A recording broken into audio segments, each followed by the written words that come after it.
Hello and g'day. My name's George. Today's the 19th of February 2026.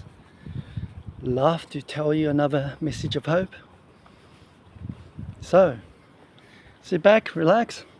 Next couple of minutes, I'm gonna give you my thoughts. Have you ever found yourself in this situation? Well, you've got some debt sitting there.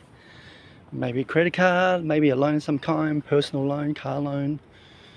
And you've also got a little bit of money doing nothing in your account. And everyone around you seems to have an opinion, right? I mean, pay off the debt first. No. Invest it.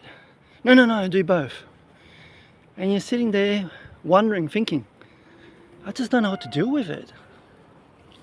Okay, well, if that's you today, stay with me, because I think I have an answer that's simpler than the financial industry wants you to believe. And I think God has something to say about it that might actually surprise you. Now, please, at the outset, I'm going to give a disclaimer. I'm not a financial advisor, so my opinions are just my opinions, okay? If you need help, seek a qualified financial expert. But I will tell you something that I think is embarrassing first. I mean genuinely embarrassing, because I really should have known better, right? I've had a HECS debt. And for those of you who don't live in Australia, a HECS debt, that's a university fee debt here in Aussie land. And I knew I didn't have to start repaying until I reach a certain income threshold, right? So I did what a lot of people did. Totally ignored it. Completely. Just let it sit there growing while I got on with life. I think lethargic is probably the kindest word for it, really. I just didn't care enough to look at it properly. Then one day I actually looked, because there was a flyer that came into my house. Well, it was actually mail, sorry. And I discovered that if I paid it off in full, I would receive a 20% discount. 20%? Friend, you would have to be a remarkably clever investor to guarantee a 20% return on your money before the market has even done anything. Mind you, I've done it before, 20%. It's pretty good. Now, obviously I paid it off, and suddenly I had options I didn't have before. Money that had been spoken for was now free to do something meaning. Yeah? That's when something shifted for me about the whole debt question. Again, that's my personality. I'd rather not carry any debt. But let's talk a bit further. And here's what Proverbs 22, chapter 22, verse 7 says. You can't see, but there's a pussycat down here. Can you see the pussycat? All right. Okay, so this is one of those verses that doesn't need much unpacking, because it just tells the truth. Listen to this. It says, the rich rules over the poor, and the borrower is slave to the lender. Imagine that, slave to the lender. I don't think that's gentle language. It's not even a suggestion. I think that's a description of what debt actually does to a person, right? It transfers a portion of your freedom to someone else.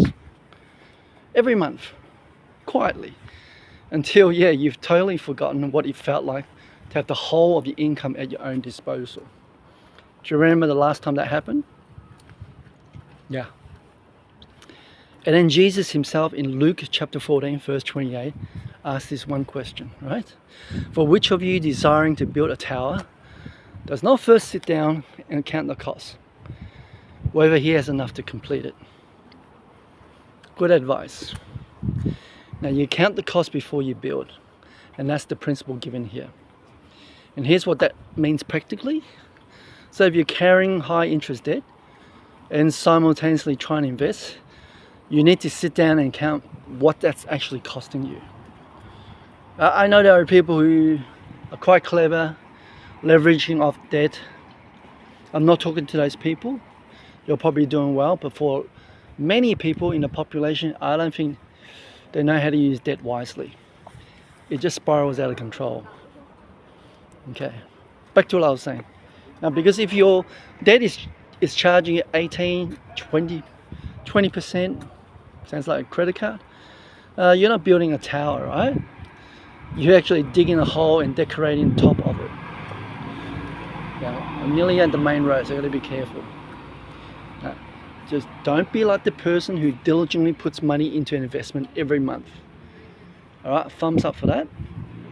That's a good routine. And feeling responsible and forward thinking while the interest compounding on their personal loan quietly consumes everything they're building. All right, so it's like getting nowhere really. In fact, you're going negative because every dollar invested, it's swallowed up by $1.50 perhaps of interest that they start looking at it. I repeat, that's not investing. That's just an illusion of progress. Let me walk across the road here. Oh, you like the sunset? It's going to be a hot day tomorrow. According to the sky, the pink sky. Now, I know what some of you are thinking. What about your employer's superannuation matching it? What if I can walk away from free money? Free money, huh? Okay. And that's a fair question, genuine. If your employer matches your contributions dollar for dollar, yeah, okay, that's an immediate 100% return before the market does anything. Now, don't walk away from that, yeah. But outside of that specific situation, I recommend paying off your debt. And I'm going to tell a bit more about it, right? If you can, not everybody could, but pay off aggressively, sacrificially if you have to. Because there's a benefit from doing that. Quickly run across the road, playing a game of Frogger here. And I'm guessing not many people here tells you about what happens when you become debt free. Okay? Because it isn't just a financial event. There's actually something that happens when the last payment clears and the slate is clean. I've been there. I can testify it's a wonderful feeling. Millions of people have done it, so it works. Well, options that appear that simply weren't there before, right? Yeah, just thinking about it makes me happy when you're debt free. Generosity becomes possible in ways it couldn't be when every spare dollar had someone else's name on it. Ugh. And when God taps you on the shoulder and says, there's a need over there, will you help? Hopefully your answer is no longer limited by what you owe someone else. Again, the borrower is a slave to the lender. But the one who is free, well, they can actually live, right? In a different way. And that, my friend, is worth more than any return the market could ever promise you.